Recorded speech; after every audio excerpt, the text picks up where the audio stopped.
تو ابھی تیسرے حصے میں تکلم سر مقدس آقا عبداللہ حسین شہر کوفہ میں، یہ عرض کرنا ہے، جب کوفہ شہر میں، کل راہ کوفہ تھا، ابھی شہر کوفہ ہے، یہ 17واں مقام ہے۔ یہاں بھی کوفے کے اندر بھی پہلا مقام وہ ہے جہاں پہ سر آقا امام حسین نے نو کے نیزہ پہ تکلم فرمایا، کلام فرمایا۔ ابو اسحاق اصفرائینی اپنے مقتل میں لکھتا ہے کہ لوگوں کا ایک گروہ، کوفہ والوں کا ایک گروہ جو ہے، انہوں نے دیکھا کہ سر آقا امام حسین قرآن کی تلاوت فرماتا ہے، کٹا ہوا سر ہے، نو کے نیزے میں، اور قرآن کی تلاوت، یہ کوفے کے گروہ نے دیکھا، اور آقا امام حسین کی آنکھوں سے آنسو بھی جاری ہے، اور اپنے جو ہے نیزے کے اوپر سے حضرت علیاء مکرمہ زینب سلام اللہ علیہا کی جو خون آلود پیشانی تھی اس کی طرف دیکھ رہے ہیں۔ یہ کوفے کے لوگوں نے قرآن کی تلاوت ہو رہی ہے، یہ ایک مقام۔ 18واں مقام کہ سر آقا امام حسین نے سورہ کہف کی تلاوت کی، یہ کہاں پہ ہے؟ یہ کتاب ریاض القدس میں ہے، دوسری جلد میں صفحہ 224۔ یہاں پہ صاحب ریاض القدس نے، البتہ فارسی ریاض القدس میں آپ اس صفحے پہ دیکھ سکیں گے، اردو میں شاید ممکن ہے صفحہ نمبر ادھر سے ادھر، لیکن دوسری جلد میں ہے۔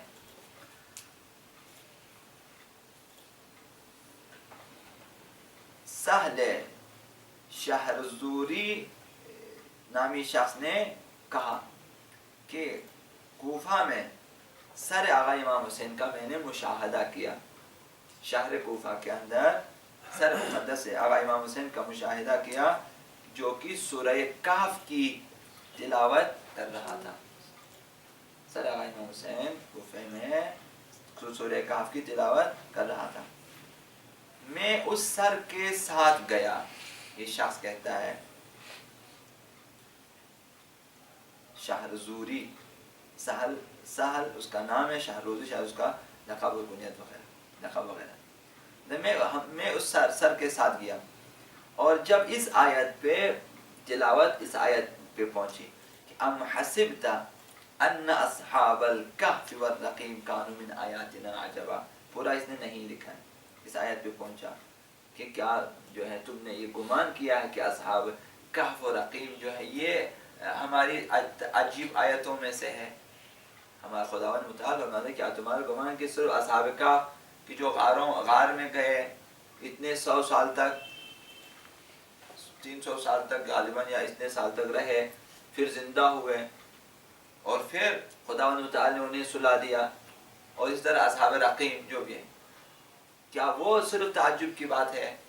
سوال ہے۔ آقا امام حسین کا شاید کہنا ہے کہ تعجب یہ بھی ہے، دیکھیں نو کے نیزہ پہ کٹا ہوا سر ہے، رو بھی رہا ہے، اور غالباً اسی راہ میں خون بھی ٹپکتا رہا ہے، سر آقا امام حسین سے رو بھی رہا ہے، تلاوت بھی کر رہا ہے، یہ بھی تعجب ہے، امت کے لیے تعجب ہے، اپنے پیغمبر صاحب کی پہلی نسل کے ساتھ یہ کام کیا، اولین نسل ہے، نسل پیغمبر، پہلا فرزند اور نواسا، نہ صرف نواسا ہے، فرزند بھی ہے۔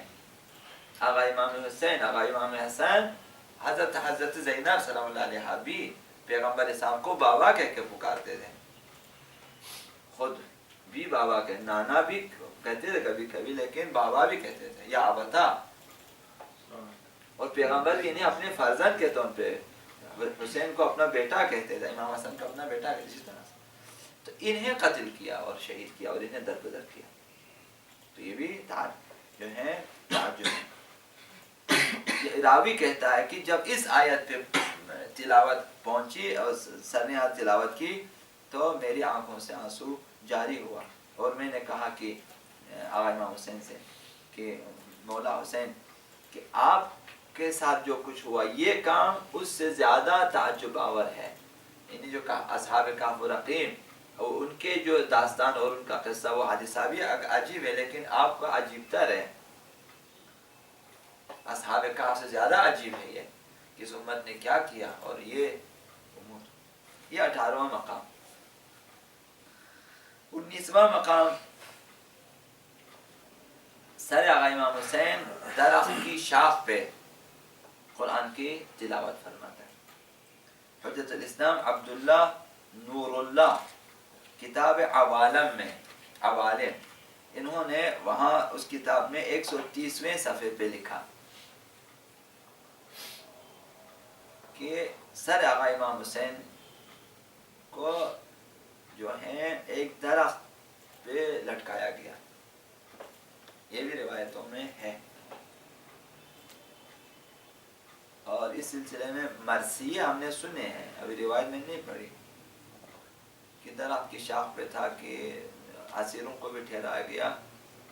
جو ہے پھر حضرت سکینہ سلام اللہ علیہ نے دیکھا کہ جو ہے رات کو غالباً آہستہ آہستہ سے گئی کہ اس درخت کے پاس، پھر سر آقا امام حسین وہاں اس شاخ کے ساتھ جھک کر آ گئے اسے سکینہ سلام اللہ علیہ کے پاس. پھر گفتگو ہوئی، وہ مرثیے میں ہم نے سنا ہے، وہ روایت ہم نے نہیں پڑھی، لیکن یہاں پہ لکھا ہے کہ درخت کی شاخ پہ لٹکایا گیا سر آقا امام حسین کو. اور سورہ شعراء کی 227ویں آیت کی تلاوت کی. وَسَيَعْلَمُ الَّذِينَ ظَلَمُوا أَيَّ مُنْقَلَبٍ يَنْقَلِبُونَ، کہ عنقریب ظالم جانیں گے کہ کہاں پہ ان کو جو ہے لے جایا جاتا ہے، کیا کچھ ہوگا ان کے ساتھ، کس جائے گاہ کی طرف ان کو منتقل کیا جائے گا. یہ عنقریب دیکھیں گے. واضح ترین مثال دنیا میں اگر نہ آخرت میں ہو جائے گا ان کے لیے جہنم. عنقریب وہ لوگ جانیں گے، کیونکہ مرتبہ ہر شخص جان لیتا ہے کہ جنتی یا دوزخی، وہیں پتہ چل جاتا ہے، مرتے ہوئے پتہ چل جاتا ہے. فرشتے دکھا دیتے ہیں دونوں سائڈ، جنت میں مقام، جہنم میں مقام، کافر کو بھی مومن کو بھی دکھا دیتا ہے. جنت میں تمہارا وہ مقام، جہنم میں تمہارا یہ مقام. مومن کو دکھاتا ہے اگر کافر ہوتے، مشرک ہوتے، اگر یہ سارے گناہ کرتے، جہنم میں تمہارا مقام وہ تھا. اب تم نے اچھے کام کیے، تمہارا جنت میں یہ مقام. کافر کو بھی اسی طرح سے اگر تم مومن ہوتے، اچھے اچھے کام کرتے، جنت میں تمہارا وہ مقام تھا، وہ منزل تھا، وہ نعمتیں تھیں، وہ جائے گا، وہ سلطنت تمہاری ہوتی. اب تم نے جب کہ کفر کیا، گناہ کیا، فساد کیا، فتنہ کیا، اب جہنم میں تمہارا یہ مقام. تو مرتے گا سب جان لیتے، تو ظاہر ظالم جانیں گے. امام حسین نے فرمایا کہ ظالم عنقریب جانیں گے کہ کس جائے گاہ میں ان کو منتقل کیا جانا ہے. تو یہ 19واں مقام تھا کہ جہاں جو ہے شاخ درخت پہ آقا امام حسین کے سر کو لٹکایا گیا. کہاں کہاں لٹکایا گیا. یعنی ظالم اس طرح سے ہیں، ورنہ کوئی نتیجہ نہیں ہے ان کے لیے. جو نتیجہ لینا چاہتے تھے ایک بھی نہ لے سکے. چاہتے تھے کہ ڈرا دیں، بجائے اس کے کہ لوگ ڈریں، لوگوں میں انقلاب آنا شروع ہو گیا. چاہتے تھے کہ فخر کریں، ان کا فخر ہر جگہ ماتم میں تبدیل ہو گیا. یہی چاہتے تھے کہ لیت اشیاخی ببدر شہیدو، کاش کہ میرے بدر میں شہید جو ہیں مرنے والے میرے آبا و اجداد ہوتے، تو آج وہ دیکھتے کہ میں نے کس طرح ان کا بدلہ لیا، اور وہ مجھے دعا دیتے کہ یزید تمہارے ہاتھ سلامت رہے، حشر نہ ہو، تم نے بدلہ لیا. من بنی احمد ما کان فعل، کہ پیغمبر اسلام کی نسل سے جو انہوں نے کام کیا تھا ہمارے ساتھ، ان کا بدلہ. چاہتے تھے کہ فخر کریں، اسی لیے ان کو شام لے کر کے، ورنہ کوئی کام نہیں تھا انہیں کہ اسیران حاضر کو شام لے جائیں. گمانا چاہتا، فرانا چاہے کہ دیکھو ہم نے کس طرح فساد کی، لیکن یہی کام اس کی نابودی کا سبب بنا. تو جو ہے تدبیر کند بندہ، تقدیر زند خندہ. تقدیر کچھ اور ہے، مشیت الہی میں کچھ ہے. وَيَمْكُرُونَ وَيَمْكُرُ اللَّهُ وَاللَّهُ خَيْرُ الْمَاكِرِينَ. دشمنوں نے بھی تدبیر کیا کہ ہم اس طرح آل احمد کو رسوا کریں گے، لیکن دیکھا خود رسوا ہو گئے. چاہتے تھے کہ پیغمبر صاحب کی نسل جو ہے اور آل ہاشم جو ہے وہ ختم ہو جائے، اس کے بعد سر اٹھانے قابل نہ رہے، لیکن انہوں نے ہی سر اٹھایا اور وہ لوگ نابود ہو گئے. وَيَمْكُرُونَ وَيَمْكُرُ اللَّهُ، خدا بھی مکر کرتا ہے اور تدبیر کرتا ہے، واللہ خیر الماکرین، خدا کی تدبیر اچھی ہوتی ہے، بہترین تدبیر ہوتی ہے۔ تو یہ کہ حضرت زینب سلام اللہ علیہ نے فرمایا کہ ما رأیت الا جمیلا، شاید ایک معنی یہ ہو کہ دیکھیں بہت اچھا ہو رہا ہے، اگرچہ مسئلہ ہو رہا ہے، تمہاری نابودی کا سامان ہو رہا ہے۔ اہل بیت کے لیے کمی کیا ہے کہ جو اہل بیت رسوا ہو جائیں؟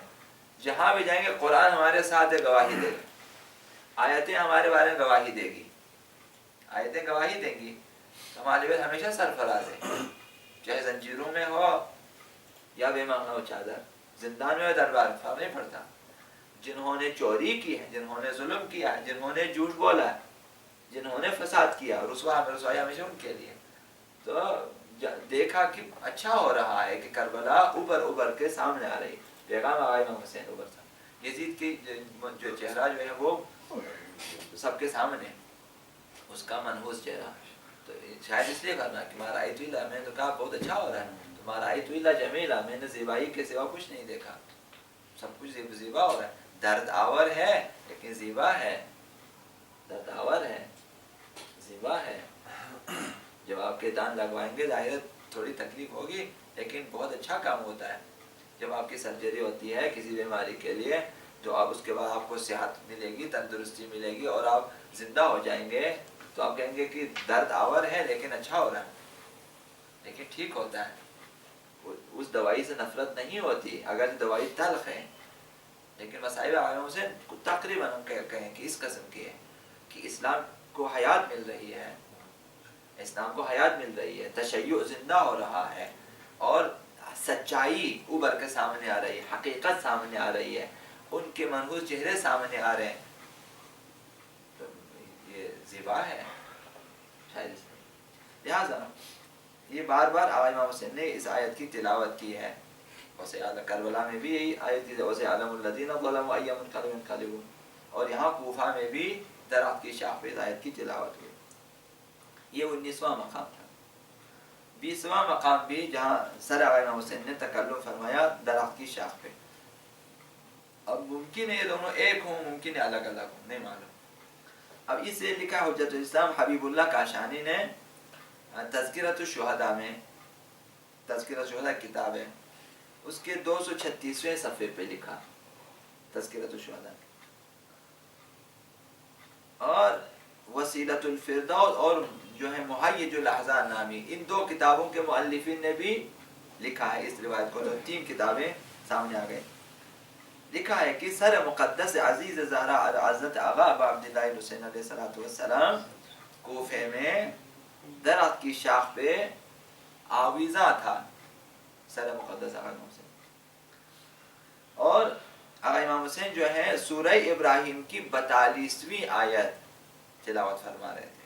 اب اسی شاخ میں ممکن ہے بہت ساری صورتیں تلاوت کی ہوں، بہت ساری آیتیں، یا کسی اور درخت پہ بھی رکھا ہو، یہ ہو سکتا ہے۔ تو کوفے میں ایک درخت کی شاخ پہ آقا امام حسین کا سر آویزاں تھا، اور سورہ ابراہیم کی 42ویں آیت 42ویں آیت کی تلاوت فرما، وَلَا تَحْسَبَنَّ اللَّهَ غَافِلًا عَمَّا يَعْمَلُ الظَّالِمُونَ، وَلَا تَحْسَبَنَّ اللَّهَ، تم لوگ خدا کو غافل تصور نہ کریں، گمان نہ کریں کہ خدا غافل، خدا کو پتہ ہی نہیں ہے تم زمین پہ کیا کرو۔ وَلَا تَحْسَبَنَّ اللَّهَ غَافِلًا، خدا کو غافل تصور نہ کریں، عَمَّا يَعْمَلُ الظَّالِمُونَ، ان چیزوں سے جو ظالم انجام دیتے ہیں۔ ظالم جو کچھ کرتے ہیں خدا غافل نہیں ہے، پتہ ہے کہ زیر خنجر گلوئے آقا عبداللہ حسین، حلقوں میں آقا امام حسین جو ہے وہ کر رہا، خدا کو معلوم ہے، دیکھ رہا ہے کہ دختران پیغمبر، دختران اہل بیت، اور جو ہے مادران اہل بیت جو ہیں وہ بے مخنا و چادر اسیر ہو، معلوم خداوند دیکھ رہا ہے، لہذا غافل تصور نہ کریں۔ اس آیت کی تلاوت فرما رہے تھے، اور سورہ شعراء کی آخری آیت، ادھر بھی عرض کیا کہ سورہ شعراء کی وہی آیت ہے، وَسَيَعْلَمُ الَّذِينَ ظَلَمُوا أَيَّ مُنقَلِبٍ يَنقَلِبُونَ، کہ قریب ظالم جان لیں گے کہ وہاں کس جائے گا، کس مقام پہ انہیں پہنچا دیا جائے گا۔ تو ممکن ہے کہ اس آیت کی، اس سورہ کی تلاوت کی ہو، پھر اس آیت یا آیتوں کی تلاوت کی ہو، تو ایک نے اس آیت کو یاد رکھا، ایک نے اس آیت کو یاد، یا دو مختلف جو ہے اوقات میں تلاوت کی۔ تو لہٰذا یہ تلاوت 20واں مقام وہ ہے کہ وہ جو ہے شاخہ درخت پہ سر آقا امام حسین آویزاں تھا، اور سورہ ابراہیم کی 42ویں آیت کی تلاوت کی، اور سورہ شعراء کی 227ویں آیت کی تلاوت کی آقا امام حسین نے۔ اتنے معجزات دیکھنے کے بعد بھی نہ معلوم انسان یعنی چیئے، یعنی ایک سر بولتا ہے تلاوت لوگ سن رہے ہیں نہ معلوم، پھر بھی انسان نہیں بدلتا، تو آپ توقع نہ رکھیں کہ آپ کی تبلیغ کرنے سے لوگ ٹھیک ہو جائیں گے، مشکل ہے۔ تو آپ صرف تبلیغات سے کچھ لوگ ہمیشہ ٹھیک ہوتے رہیں، سب مشکل ہے۔ جب آقا امام حسین کی تلاوت سے لوگ اگر بیدار نہ ہوئے، شہادت بھی اپنی جگہ سب جو ہے نا وہیں پہ ہی بیدار ہونا چاہیے، نہیں راستے پر آقا امام حسین کے سر نے قرآن تلاوت کی ہے، گفتگو کی ہے، گریہ کیا ہے، نفرین کیا ہے، بھلا ہونا چاہیے، لیکن لوگ اس قدر سخت ہیں۔ ثم قست قلوبکم من بعد ذلک فہی کالحجارہ، پھر اس کے بعد لوگ سنگ دل ہو گئے، ان کے دل سخت ہو گئے۔ قست قلوبکم من بعد ذلک فہی کالحجارہ، اب وہ پتھر کی طرح، کالحجارہ او اشد او اشد قسوہ، یا پتھر سے زیادہ سخت، پتھر سے بھی زیادہ سخت، قرآن میں اس طرح سے آیا۔ وَإِنَّ مِنَ الْحِجَارَةِ لَمَا يَشَّقَّقُ ایک کچھ پتھر ایسے ہوتے ہیں خوف خدا سے، من خشیت اللہ، خوف خدا سے پھٹ جاتے ہیں اور ان سے پانی نکلتا ہے۔ وَإِنَّ مِنَ الْحِجَارَةِ لَمَا يَشَّقَّقُ فَيَخْرُجُ مِنْهُ الْمَاءُ، پانی نکلتا ہے۔ وَإِنَّ مِنْهَا لَمَا يَهْبِطُ مِنْ خَشْيَةِ اللَّهِ، بعض پتھر ایسے ہیں کہ خوف خدا سے گر جاتے ہیں، ہمیں نہیں معلوم، ہم سمجھتے ہیں کہ زلزلہ آیا گر گیا، قرآن کہہ رہا ہے خوف خدا میں پتھر گر جاتے ہیں خشیت الہی سے۔ تو پتھر اس قدر سخت نہیں ہے جتنا انسان کا دل۔ سورہ بنی اسرائیل کے بارے میں ثم قست قلوبکم من بعد ذلک فہی کالحجارہ او اشد قسوہ، یہ پتھر زیادہ سخت ہے۔ وَإِنَّ مِنْهَا لَمَا يَهْبِطُ مِنْ خَشْيَةِ اللَّهِ، کچھ پتھر ایسے ہیں ہم اپنے اپنے دلوں کو دیکھیں کس قدر سخت ہے، آیتوں کا اثر نہیں ہوتا، واعظ و نصیحت کا اثر نہیں ہوتا۔ سوال کریں اپنے آپ سے، یعنی یہ زنگ جو لگا ہوا ہے بہت سخت لگا ہوا ہے، اب اسے سیقہ دینے کی ضرورت ہے۔ کبھی پانی سے دھل جاتا ہے، کچھ میل ایسے ہوتے ہیں کہ پانی میں اب دھل جاتے ہیں، کچھ کے لیے تھوڑا رگڑنا پڑتا ہے، کچھ کے لیے صابن کافی ہے، کچھ صابن سے نہیں دھلتے، انہیں ریگمال رگڑنا پڑتا ہے، کچھ پہ تیزاب ڈالنا پڑتا ہے، لیکن کچھ وہ زنگ ہوتے ہیں جو نہ تیزاب سے صاف ہو جاتے ہیں، انہیں جلانا پڑتا ہے آگ میں، پٹی مٹائیں جلائیں پھر اس پہ کوٹیں خوب تاکہ وہ زنگار اس کے آلودگی نکل جائے۔ تو جہنم ایک ایسی چیز ہے، انسان جب اس دل پہ زنگ لگ جاتا ہے گناہوں کا، آخر ایسا ہو جاتا ہے کہ آخر اس کو جلانا پڑتا ہے۔ جہنم ایسی جگہ ہے کہ تو جلا دے، جلائے بغیر چارہ نہیں ہے۔ خدا کہ تمہیں کیسے پاک کرو، اب توبے سے پاک ہو نہیں سکتا، اب جو ہے شفاعت سے بھی پاک نہیں ہو سکتا، اب پاک نہیں ہو سکتا۔ جہنم آخری مقام ہے، وہ بھی تمہاری علاج کے لیے، تمہارے علاج کے لیے جہنم، کہ تمہارے اوپر جتنے زنگ ہیں وہ پاک ہو جانا چاہیے، لہٰذا تھوڑی دیر آپ جائیں تاکہ آپ جل جائیں، پھر آپ کو نکالیں گے جنت میں لے کے جائیں گے، آپ پاک صاف ہونا چاہیے، تو ایسا ہوتا ہے۔ تو لہٰذا واقعہ عجیب ہے کہ سر آقا امام حسین بارہا تلاوت کریں، نفل کریں، دعا کریں، لیکن لوگ وہی سر اٹھا کے جا رہے ہیں، سر اٹھا کے جا رہے ہیں، آواز سنائی دے رہی ہے لیکن ایمان نہیں آتے، تعجب نہیں۔ یہ 20واں مقام تھا۔ 21واں مقام جب بس کرنے کو بتائیں، کل تو باب ختم ہو جائے، ابھی باب ختم نہیں ہو رہا۔ 21واں مقام میرے خیال میں آدھا گھنٹہ ہو چکا ہے۔ تکلم سر آقا امام حسین نو کے نیزہ پہ، بالائی نیزہ، محید الاحزان میں 313ویں صفحے پہ، تذکرہ شہداء میں 236ویں صفحے پہ بیان ہوا ہے کہ مسلمہ بن سہیل نے کہا، یہ راوی ہے، کہتے ہیں کوفہ میں میں نے اپنی آنکھوں سے دیکھا، کوفہ میں میں نے اپنی آنکھوں سے دیکھا کہ سر آقا امام حسین نیزے کے اوپر جو ہے 137ویں آیت سورہ بقرہ کی تلاوت فرما رہے تھے. آقا امام حسین نوکے نیزہ پہ سر بے بدن، اس قدر عجیب ہے. تصور کریں، تصور ایک لمبا سا نیزہ ہو، اس نیزے پہ اوپر سر ہو اور وہ سر تلاوت کر. اب اس بدبخت نے کب تک سنا ہوگا، یہ کب تک سنا ہوگا؟ اس کے ہاتھ میں یہ راوی نے دور سے دیکھا یا نزدیک سے دیکھا کہ نوکے نیزہ پہ آقا امام حسین سورہ بقرہ کی آیت 137 کی تلاوت ہونا ہے. فَسَيَكْفِيكَهُمُ اللَّهُ وَهُوَ السَّمِيعُ الْعَلِيمُ. سورہ بقرہ کی اس آیت کی تلاوت ہونا ہے. ان قریب تمہارے لیے خداوند کافی ہے، خداوند کفایت کرے گا، وہ سننے والا اور جاننے والا ہے. تو خدا نے کفایت کر دیا، سرپرستی فرما دیا خدا نے. خدا کافی ہے، خدا کیا کافی ہے، خدا کفایت کرتا ہے. اس کی تلاوت. 22واں مقام بھی عرض کروں آپ کی خدمت میں. سر منور آقا امام حسین نے نوکے نیزہ پہ تکلم فرمایا. حجت اسلام کاشانی نے تذکرہ الشہداء میں 236ویں صفحے پہ لکھا کہ سر آقا امام حسین نے نوکے نیزہ پہ کوفے کی گلیوں میں سورہ کاف کی قرات فرماتا. سر آقا امام حسین وہ گلیوں میں، اب ظاہر شہروں میں گھمایا ہے، بازاروں میں گھمایا کہ گلیوں میں گھمایا ہے. ان تمام روایتوں کو جمع کریں دیکھو کتنا عجیب منظر سامنے آ جاتا ہے. کہاں کہاں گھمائے انہوں نے، جو کچھ ہو سکتا تھا کیا، حتیٰ گلیوں میں گھمائے. وہاں بھی سورہ جو ہے کہف کی تلاوت فرما رہے تھے. 23واں مقام جو ہے تلاوت قرآن کی وقائع ملبوبی چوتھی جلد میں صفحہ 57 پہ لکھا ہے کہ شعبی نامی شخص نے کہا کہ کوفہ میں سر منور آقا امام حسین جو ہے نیزے کے اوپر سورہ شعراء کے آخری آیت کی تلاوت فرما رہے تھے. اب یہ بارہا اسی آیت کی تلاوت فرما رہے ہیں. وَسَيَعْلَمُ الَّذِينَ ظَلَمُوا. بیدار ہونا چاہیے تھا لوگوں کو.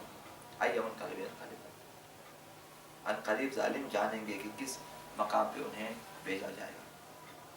یہ 23واں مقام. 24واں مقام بھی ہے جب لوگوں کے ہجوم میں آقا امام حسین کے سر نے تلاوت جو ہے تکلم فرمایا. تفسیر نور الثقلین، اب یہ تو تفسیر کی کتاب ہے ہماری تفسیر، تیسری جلد صفحہ 243 میں. اور عوالم نے صفحہ جو ہے عوالم نے صفحہ 130 پر. اور مناقب ابن عاشور بھی مستند کتاب ہے ہماری، ابن عاشور کی کتاب مناقب ابن عاشور. اور تاریخ ابو مخنف، انہوں نے بیان کیا کہ شعبی نامی اسی شخص نے کہا کہ میں ایک گروہ کے ساتھ، ایک جمعیت کے ساتھ ایک جگہ پہ، ایک مرکز پہ ہم لوگ جو ہے کھڑے تھے اور سر عزیز زہرا آقا عبداللہ علیہ السلام کو وہاں لایا گیا. میں تھا، کچھ لوگ تھے، ایک خاص مرکزی جگہ پہ ہم لوگ کھڑے تھے کہ سر آقا امام حسین کو وہاں پہ لایا گیا. اور آقا امام حسین نے پہلے تنحنح فرمایا اور اس کے بعد کھانسی. تنحنح جو اس طرح گلا صاف کرتے ہیں تو تنحنح کہتے ہیں، اس طرح کرتے ہیں، یعنی یہ بھی لوگوں کو ہوشیار کرنے کے لیے ہوتا ہے. اس کے بعد کھانسی بھی کی. یعنی راوی نے اس طرح اس قدر دقت کیا ہے. آقا امام حسین کھانسے بھی، تنحنح بھی فرمایا اور اس کے بعد جو ہے اول سورہ کہف کی تلاوت کی. انہم فتیۃ آمنوا بربہم، کہ یہ ایک گروہ ہے جنہوں نے خدا پہ ایمان لایا. یہاں تک اس آیت تک آقا امام حسین پہنچے، اول سورہ کہف سے تلاوت کی یہاں تک پہنچے. تو لوگ اس بارے میں کہ آقا امام حسین نے کیوں اس سورہ کی تلاوت کی لوگ اپنا نظریہ بیان کرنے کا، اتنے عجیب لوگ ہیں، لوگوں کا دماغ پھٹنا چاہیے. تلاوت کر رہے لوگ ابھی بحث کر رہے ہیں کہ آقا امام حسین نے اس کی تلاوت کیوں کی ہے. لوگ مختلف نظریات پیش کر رہے تھے اور اپنا اپنا عقیدہ بیان کر رہے تھے.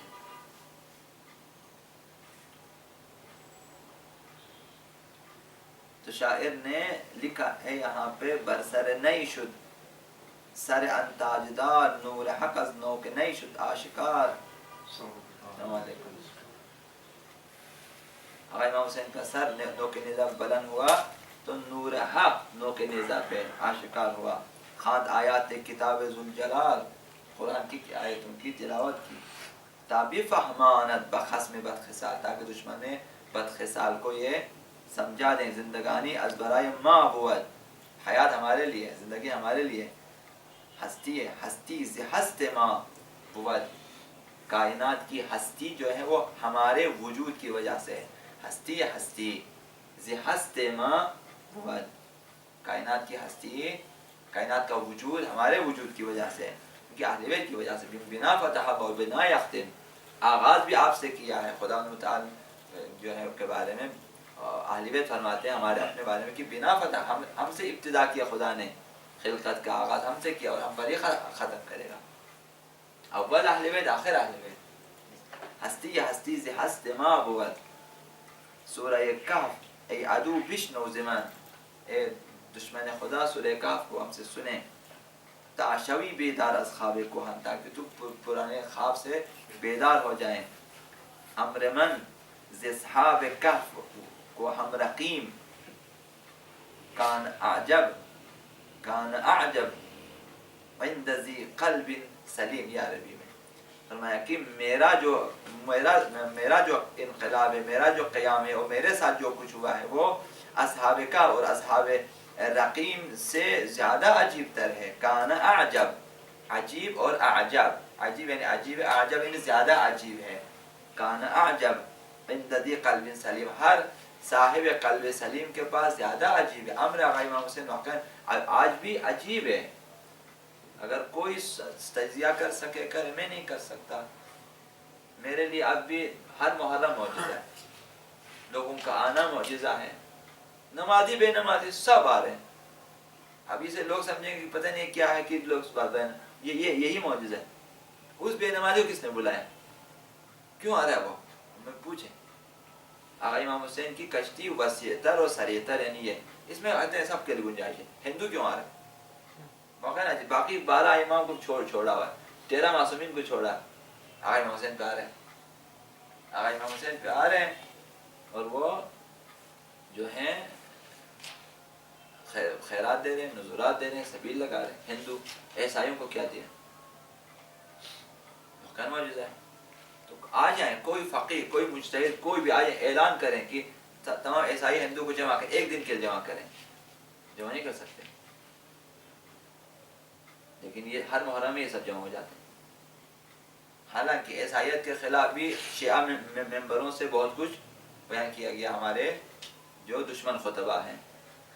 ہندوؤں کے خلاف بھی بولا گیا ہے، ہندو مسلمان لڑانے کے لیے، شیعہ سنی لڑانے کے لیے باتیں ہوئی. اس کے باوجود اہل سنت کی سنت دیکھ لیا ہوگا، اتنا بڑا ہمارے بارگاہوں سے بڑا امام بارگاہ جس میں زن و مرد الگ الگ حالوں میں بھرے ہوئے، نوحخانی سے نزنی زبردست دیکھا ہوگا.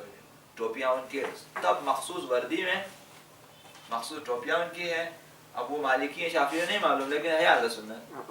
غلامان اہل بیت، ان کی غلامان اہل بیت کہتے ہیں. آرام سے نوحخانی ہو رہی ہے اور کھڑے ہو کے ماتم کر رہے ہیں. معجزہ نہیں کیا. باقی ائمہ کے بارے میں یہ سب خاموش ہیں. آقا امام حسین کے بارے میں آپ کے یہ سب تو واقعا معجزہ ہے. جلوس جب سے روکنا چاہا نہیں روک سکے، اب تک نہیں روک سکے. ابھی تو انشاءاللہ حالات ٹھیک ہو جائیں گے. ابھی آپ نے دیکھا کہ جو ہے اتنی ویڈیوز آپ نے دیکھا ہوگا کہ اب میک اپ کر کے بھاگنا شروع کیا. اب وہ برقع میں بھی پکڑا گیا، ابھی داعشی پکڑے جا رہے ہیں. ابھی میک اپ کرنا شروع کہ برقع ہٹائیں تبھی پتہ نہ چلے کہ ہم جو ہے مرد ہیں. دیکھیں تو نامرد ہو کے بھاگ رہے ہیں. روس کو کس نے کھینچا جا کے بمباری کر رہے ہیں، وہ بھاگے جائے. انشاءاللہ آئندہ حالات انشاءاللہ بہتر ہو جائیں گے عراق میں بھی. تو اب تک جتنے خطرناک حالات آ گئے اس میں بھی نہ جلوس رکے ہیں. ضیاء کے دور میں بھی جلوس نہیں رکا، چلتا رہا اور اب بھی چلتا رہا روز افزوں. اور اب 400 ملین شیعہ، اندازہ لگا لیں آپ. یہ تو ہمارے فقہا نے بیان کیا، باقی اصل انہوں نے احتیاط کے ساتھ بیان کیا. تو یہ تمام مجالس آقا امام حسین کی وجہ سے 400 ملین شیعہ. 10 لاکھ حساب کریں گے کتنے کروڑ بنتے ہیں. یہ تمام آقا امام حسین کے محرم کی وجہ سے سب آ جاتے ہیں. لیکن محرم میں ابھی سارے دیکھیں چھوٹے بڑے سب عورتیں زن مرد سب.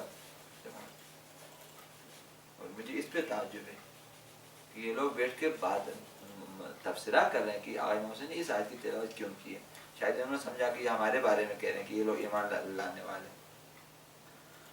بہرحال یہ 24واں مقام آپ کی خدمت میں عرض کیا. انشاءاللہ باقی آئندہ آپ کی خدمت میں عرض کریں گے 25 سے انشاءاللہ. اور محمد وعلی محمد صلی اللہ علیہ وسلم.